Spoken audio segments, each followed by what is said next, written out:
Disenchantment Part 2 was great. Oh my goodness. I finished all, 8 episodes in a weekend. I liked it so much.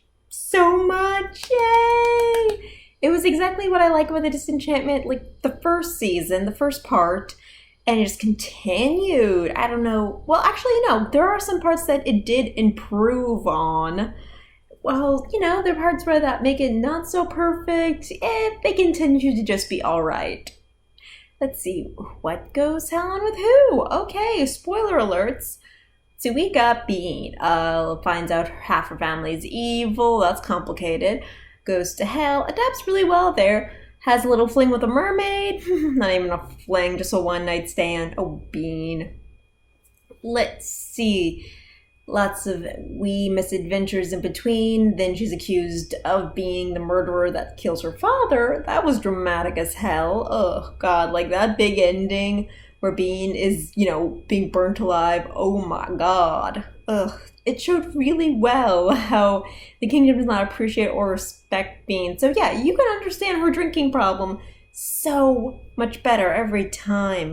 First, you just think she's complaining about, her dad being obnoxious. We all have one of those. But yeah, no. She has a place of power, but she has no power. It's super frustrating. God, even when I really feel for her when she's just trying to be at a coffee shop, trying to write a story, and all these little words pug in her head. It's Lucy, and he's her emotional support demon. Haha. Oh Lord, talk about terrifying. Yeah, but yeah. I feel like the show was made to show the frustrations of being a lady and trying to do more than just her lady part stuff. Oof, that was good. Yeah, I didn't feel like I was being super, tugged through it. I wasn't being learned something like I did when I was watching Tuca and Birdie. I honestly didn't like Tuca and Birdie. I wanted to for obvious reasons, but no. I think other cartoons show the lady struggles and lady charms better than Tuca and Birdie, so yeah, I don't think it needs second season. I don't think it was as dramatic or enticing as BoJack Horseman was. It didn't grip me as emotionally. Well, I'd be lying if I said some parts didn't get me in feels. I'd be lying, but I just didn't care for it as much as I have other shows.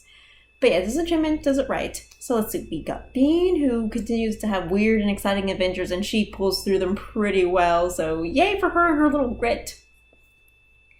Let's see, Elfo, yeah, his scene in hell was actually really heart-wrenching. And then the rest of the season, he's just being his own sweet Elfo self. I don't think he's as chipper as he was the first time because the whole illusion of being outside Elfwood has been gone to it. But I do like the mystery of the elves. The thing the pirate elf said he found in Dreamland and why the elves had to, move their own little alley into Dreamland. First they're just like, oh, the elves are cute. It's nice to see them in the crowd. But now I am curious about what are they looking for. And it brings them to the question oh my God, so many people are against Bean's family. It's funny. Oh, you kind of think that all of them are working together. But no, it's just a lot of different groups want to get rid of Zog. I don't blame them. Zog is kind of useless and sad.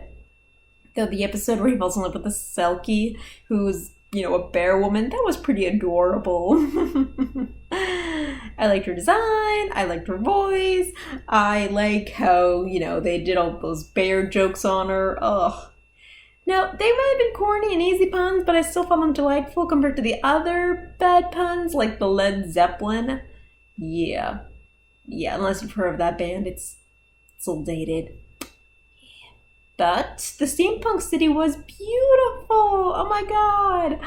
And it was nice to see, Bean interact with ladies that get their own jobs and all that. And it didn't feel so much of a teach a thing. It just kind of felt more like, oh yeah, here's a place where women can have jobs. It's normal. And yeah, it was just beautiful. I like how, at one point when this scientist guy, or the scientist, Science. I think that's it. It's Science. I think it was Science.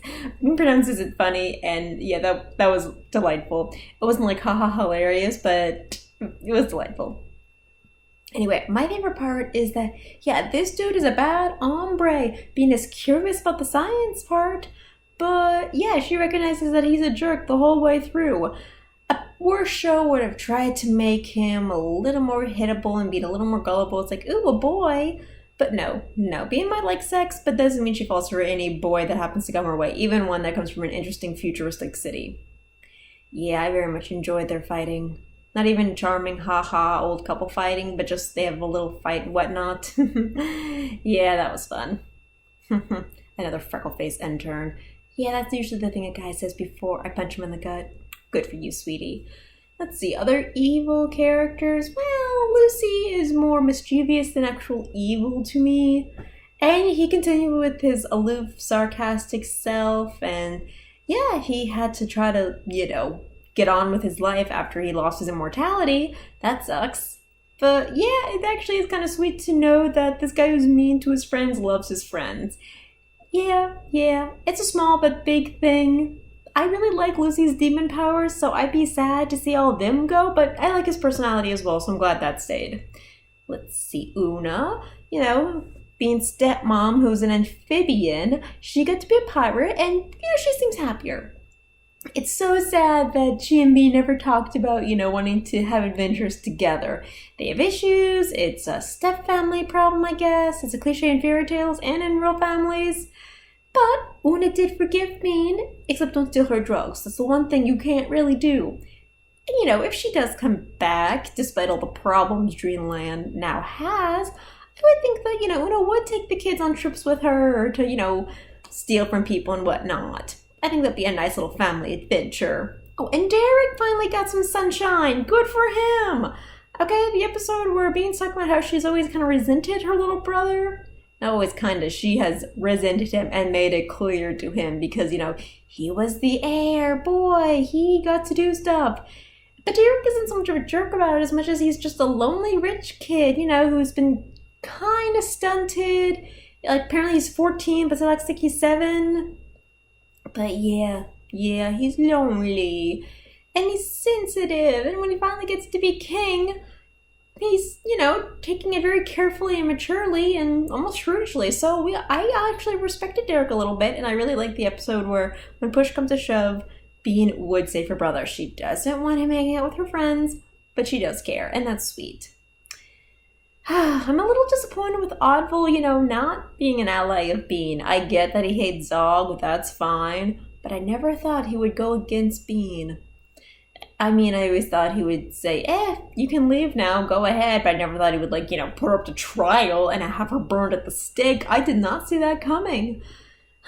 Though, no, he was just playing a part. So is there a Druidess, apparently. Though I do love her comments about gods or gods. It's a little thing, but it makes me laugh. So, yeah, there's a lot of mystery into the show. What are the elves looking for? What the hell's gonna happen to Bean and friends now?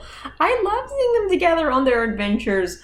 Even though the travel episodes weren't as special as the first 3 and the last 2 of the season, I love seeing this team together, okay? Whether they were in the little boat, whether they were hanging out with the mermaids, whether they were being burned at the stake, I believe their friendship, and I want to see that.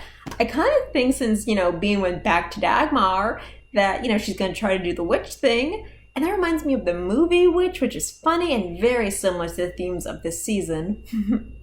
But yeah, I kind of think Bean is going to be like the worst witch. I can just imagine she'll mess it up in silly little annoying ways, like when she messed up being a nun. So yeah, this is all really funny and really well done. So I like it very much.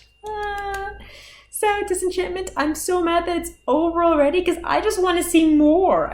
I'm so excited to see more now. Maybe I should have not seen it as fast as I did. I really want more people to watch it. It's a bit of a slow wreck, but God, does it really make it worth it at the end. It really, really does.